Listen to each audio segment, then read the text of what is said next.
So, Project is out. What is Project? Well, it's our new game, obviously, but what is it? It's a hard game to describe to people, really, which is unfortunate because you kind of have to describe things to people in order to sell them.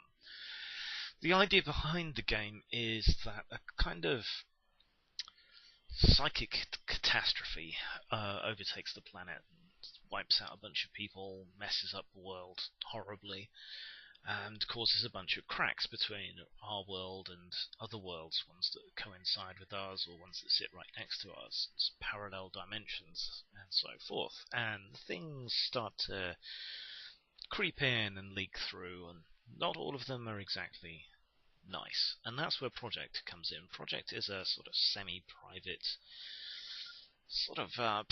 private military company almost, whose job it is to deal with these cracks in reality and to wipe out anything nasty that sneaks through. And in order to do that, they've been outfitted with all kinds of devices and implants and weirdness that's been gleaned from this outsider or entity technology.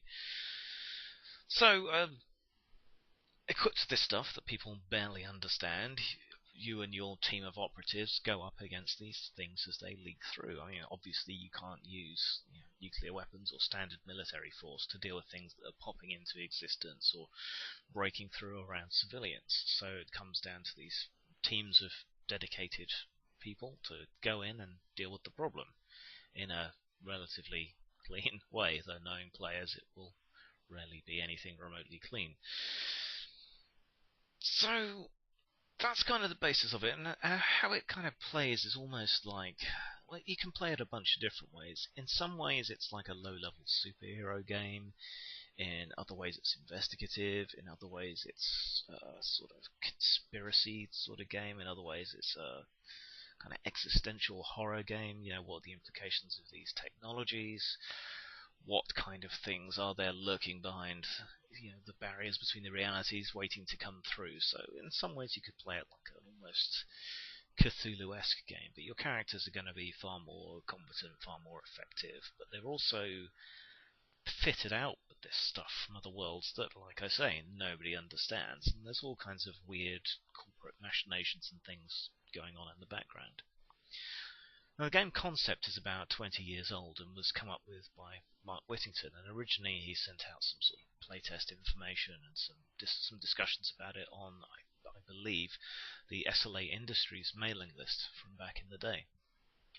And the early versions of the game kind of, I guess, wore their inspiration from SLA on their sleeve a bit, but things have changed considerably since then, and it's now very much its own game. But if you like Slay, you'll probably still find things to like in this game.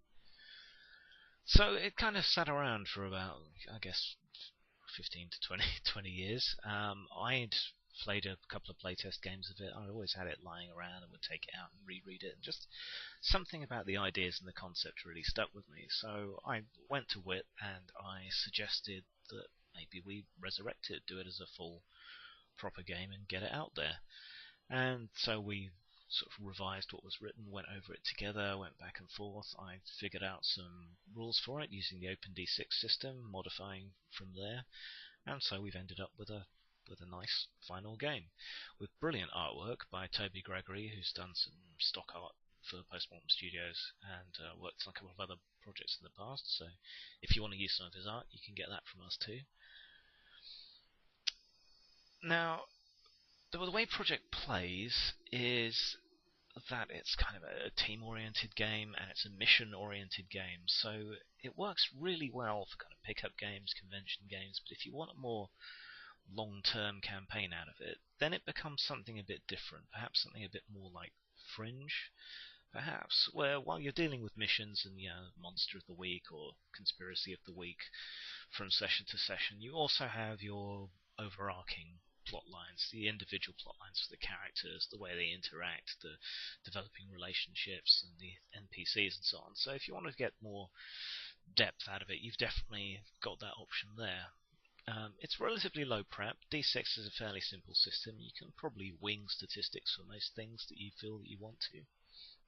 So that's another plus side for it, is the low prep time and the relative ease of the system. We made a few changes to the system and picked a few options from those available in OpenD6. The main one you'll notice is probably the botch mechanic, which makes it far less likely that competent characters are going to screw up as often as they do under the standard system.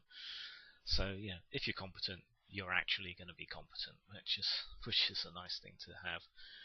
Character options wise, you've got some really interesting character types, and I think that's one of the ways in which Project really shines. It's the ideas that Wit had for the different kind of character classes almost. You've got a Borg, but that's not really a heavy hitting tank of a Borg. It's a human mind that's been placed into a plastic and metal body and suffered all the trauma that goes along with that. They wear masks to express their emotions and their different personalities.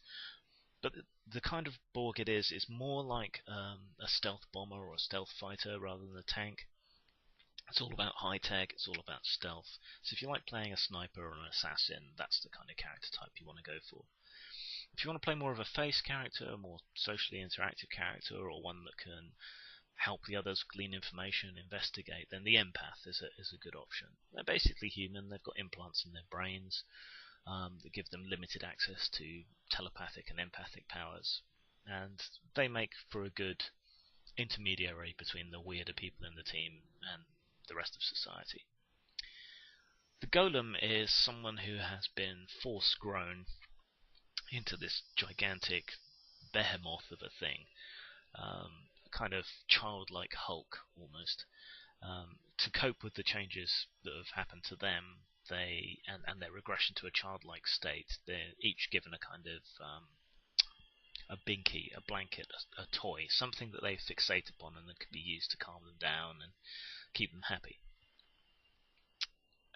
You can take that kind of childlike aspect and play it cheesily, which is fair enough in a game, and it's good for a laugh, especially at convention games. But the kind of trauma that the golems have suffered and their childlike personality can also lend itself to some really interesting roleplay opportunities. Excuse me. The grunt is the most human and normal of the project enhancements. Really, they've just got implants that let them hook into armor and weapons that are powered by entity energy, PME. So if you like playing someone that's a grunt, a soldier, that's the type to go for. Medusae are artificial intelligences, and they all start out broadly the same, kind of fresh out of the box, ready to use. And they're these kind of masses of metallic tentacles covered in blades with their kind of head at the center of it. They can reconfigure themselves into various forms, and look various different ways. But they develop over time, so if you just want to kind of grab a character and get going, then a Medusa's a good option. You can develop its personality and reconfigure its programming, because they come with directives similar to Robocop as you go and as you play. If the empath is too subtle for you, then another psychic option is the Psyker. These are kind of psychokinetics. They can do things like telekinesis to throw things around, hurl bolts of flame, do all that kind of dramatic, damaging psychic stuff. The Witch is able to use devices and artifacts that belong to entities via their implants, and also able to summon things from beyond to do their bidding. That's not always a great idea. So you've got a bunch of complementary options, and enough that a standard playing group of 4 to 6 people should be able to have a good variety.